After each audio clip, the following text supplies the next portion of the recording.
आज मैं आपको बता रहा हूँ कि इंसान की जो है व्यक्तिगत रिश्ता नाता होता है, कुटुंब होता है, स्वजन होता है, परिवारजन होता है, उसके बारे में संक्षिप्त में बता रहा हूँ कि शास्त्र कहता है, हिंदू सनातन धर्म के शास्त्र ये कहता है कि हमारे 10 माता पिता हैं, 10 भाई बहन हैं, 10 तरह के पुत्र पुत्री हैं, जिनके साथ हमको जो है धार्मिक संबंध बना के रखना है, जिसके साथ हमको श्रद्धा विश्वास प्यार सम्मान के साथ व्यवहार रखना है। और ये जो है कौन कौन है धर्म, 10 धर्म पिता माता, जैसे माता पिता जिन्होंने जन्म दिया वो माता पिता कह रहा है। इसके बाद चाचा चाची वो भी उसी में है। इसके बाद फूफा फूफी उसी में है, मामा मामी नाना नानी उसी में है, दादा दादी उसी में है, इस तरह के हैं, मौसा मौसी उसी में है, ससुर सास उसी में हैं। ये सब जो है कुल मिला के 10 तरह का माता हुए, 10 तरह का पिता हुए। और इस तरह मैंने जो सगा संबंधी में जो है 10 माता 10 पिता पूजनीय है, आदरणीय है। और क्या कहते हैं इसको, श्रद्धा विश्वास में धारण करना, प्यार देना, प्यार लेना, ये हम लोगों का जो है सनातन धर्म का पहला काम है। ये बचपन से शिक्षा माता पिता भी देते हैं, सबसे परिचय कराते हैं और यही शिक्षा देते हैं कि सबसे जो है आदर प्यार के साथ रहना है। ये हुआ। इसके बाद में जो है इसके जो पुत्र और पुत्री होंगे वो भाई बहन कहलाएगा। तो इन्हीं लोगों का पुत्र पुत्री भाई बहन, और पुत्र पुत्री का भी जो पुत्र होगा वो हमारा बेटी भतीजी कहलाएगा। तो भाई बहन बेटी भतीजी के साथ भी वही आदर सम्मान प्यार का संबंध रहना चाहिए, धर्म का रिश्ता रहना चाहिए। हमारी पत्नी भी है तो धर्म पत्नी है, और भी रिश्ता भाभी भावर जो भी है सब धर्म का रिश्ता है। तो इस तरह से धर्म की जो है इसके रिश्ता नाता में बहुत महत्व है। सनातन धर्म में धर्म ही का ही रिश्ता निभाया जाता है।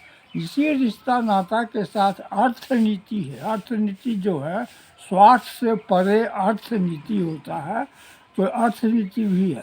अर्थनीति का मतलब हुआ कि उसका फायदा कि हम करेंगे वो हमारा फायदा करेगा, हम उसको वही चीज़ देंगे वो भी उस चीज़ को देगा। देन लेन बराबर व्यवहार, अर्थ व्यवहार हो, स्वार्थ नहीं, अर्थ। स्वार्थ से परे अर्थ होता है। तो ये संबंध जो है हम लोगों को हो, सभी सनातन धर्म के लोगों को, हिंदू धर्म के लोगों को, अन्य धर्म के लोगों को भी ये संबंध अपनाना चाहिए और ये धर्म का निर्वाह हमेशा करना चाहिए, परमानेंट करना चाहिए, स्थायी रूप से। और जो नहीं करता है वो पाप की ओर चला गया, और पाप का जो काम है वो करेगा, पाप अंत करेगा, नाश करेगा, जो भी करना है। अब यार ये मैं आपको ही बता रहा हूँ। आज से आपको ज्ञान मार्ग पर ले गए थे, अब भक्ति मार्ग पर भी लाता हूँ। भक्ति मार्ग में आपको ये पहले बताता हूँ कि मीरा की भक्ति। अब मीरा क्या थी, एक कन्या थी जिसको ज़बरदस्ती राजा राजकुमार से शादी, राणा राजकुमार से शादी करा दिया।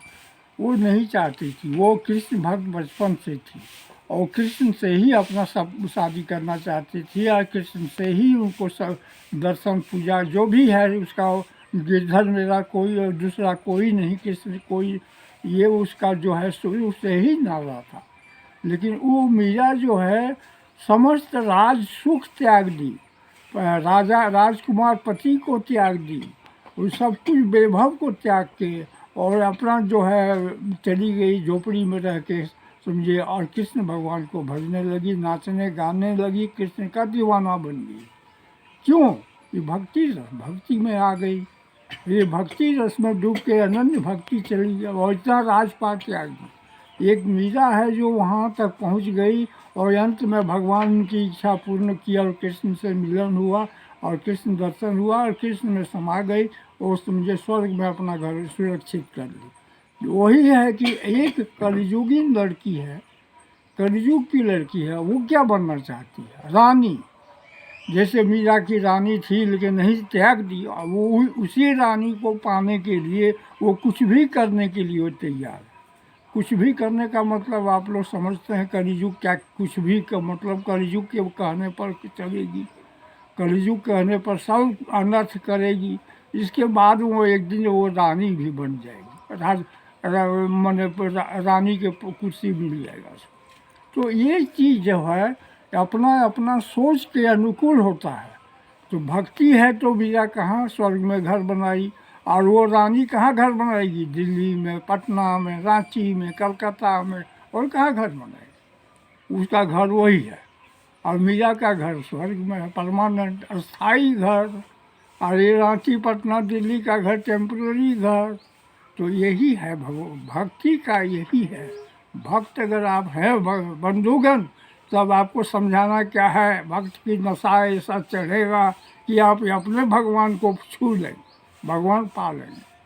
और भक्त अगर नहीं है तो आपको मैं माथा पटक के रह जाऊंगा, सारा ज्ञान उगल दूंगा, फिर भी आपको कोई प्रभाव नहीं पड़ेगा। इसलिए आप लोग जो है हमारी बात अगर मानते हैं मानिएगा तो ठीक है, नहीं मानिएगा आपकी मर्जी। इसलिए मैं अभी इतने ही आपको कहूँगा, फिर आगे चल के भक्ते लेके चलूँगा। और राजनीति जो आपका वर्तमान में जो है सामयिक वर्तमान समय में, उसको भी लेके चलूँगा। और जो भक्त लोग हुए हैं जिन्होंने त्याग करके भगवान के घर में घर बनाया, भगवान के साथ रहा, उसके बारे में भी बताऊँगा। ठीक है सर।